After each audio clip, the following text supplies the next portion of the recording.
እሺ ምን እህል ለመታከም ነበር? ዝም ብለሽ ካርዱን አታውጭልኝም? እዛው ለዶክተሩ ብነግረው አይሻልም? አይ ከዚህ ስለሆነ ዶክተር የሚመደበልህ ህመምህን ማወቅ አለብን። አይ በቃ ለሙሉ ምርመራ አድርጊው። ሙሉ ምርመራ ከሆነ 20 ሺህ ብር ስጠኝና ምትልከኝ። ምን የሙሉ ስለሆነ ተወደደው እንደዚህ? በቃ ተይው ዝም ብለሽ የዋናው የሰውነት ክፍል አለ አይደል? ኦኬ የአይምሮ ማለት ነው። ኧረ አይደለም ወይ ይሄ እንዳየሩ ጸባይ የሚቀያየረው አለ አይደል? እሳትም ውሃም የሚሆነው ኦኬ የስነ ልቦና ሐኪም አትልም እንዴ? በቃ ይኸውልሽ ከወገበተች አይደል? ታዲያ ስንፈት ይዘኝ ነው አትልም እንዴ? ኧረ አይደለም። ኧረ የምን ስንፈት ነው? እንትን ነው ጉልበቴን። ኦኬ የጉልበት በቃ 6 ቁጥር ግባ። እሺ ምንድን ነው የሚሰማው? ቢሰማኝማ አሪፍ ነበር። በቃ ድንዝዝ ብሏል ማለት ግልጽ ብታደርገው በደንብ ግልጽ።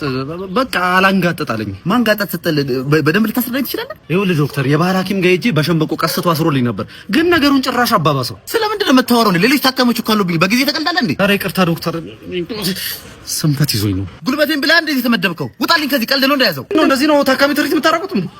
ወይ ግራው አልቀባው። እሺ ሄድልኝ። አረከራል እንዴ? ስንት አይነት ሰው አለ በእናታችሁ። እንዲሁ ፌጦ ነገር አይሆንም።